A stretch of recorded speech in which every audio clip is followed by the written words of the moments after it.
Vice ganda, sa wakas nagsalita na, tungkol sa isyong kinakasangkutan ni Ora.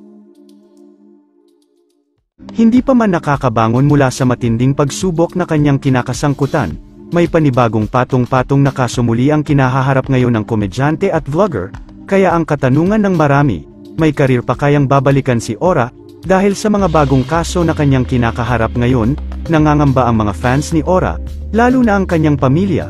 Sa mangyayari ngayon kay Ora, matatandaan, kamakailan lang nang muling magparamdam sa social media ang actor-comedian, para ipabatid ang kanyang bagong proyekto na Comedy Island Philippines, napabalita na hindi nagustuhan ng producer ang ginawa ni Ora, ngunit nagawa na umano ang nasabing TV series, bago pa man masangkot sa kaguluhan si Ora.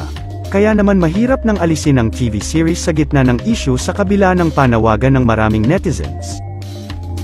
At ngayon ay lumabas nga ang ulat na may bagong isinampang mga kaso laban kay Ora, sa Makati Prosecutor's Office ni Mark Christian Ravana. Ating matatandaan na si Mark Christian ang boylet na natipuhan ni Ora sa Bothole Bar na pinilit niyang paghubarin ng damit, nang di pumayag ang lalaking si Mark Christian, doon na nagumpisang magwala ang actor-comedian na si Ora na nauwi nga sa Rambulan, mula sa pagitan ng kanyang grupo at grupo ni Mark Christian. Sinampahan na ni Mark Christian si Ora, ng mga panibagong kasong light threats, grave coercion, at paglabag sa Safe Spaces Act. Umano ang mga ito sa mga nauna ng kaso na isinampa ni Mark nang mangyari ang kaguluhan noong June 29, na physical injuries, alarm and scandal, at disobedience to a person in authority. Matatandaan ang mga ginawa ni Ora sa pagmumura at pagsisipa niya sa mga kapulisan na dumakip sa kanya. Pansamantalang nakalaya si Ora mula sa pagkakabilanggo noong July 1, matapos makapagpiyansa ng 6,000, samantala, sa unang pagkakataon ay nagsalita na ang talent manager ni Ora, sa mga isyu na kinakasangkutan ng alaga, at sa mga kumakalat na balitang binitawan na niya umano ito. Kinumpirama na nga ni Vice ganda na siya pa rin ang manager ni Ora Breguela.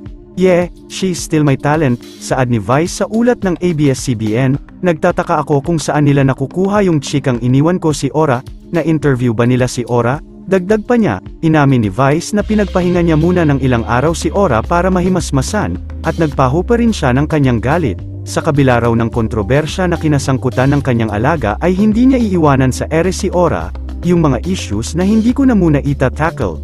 Bahala na yan sa susunod. Ang gusto kong klaruhin ay hindi kami naghihiwalay ni Ora.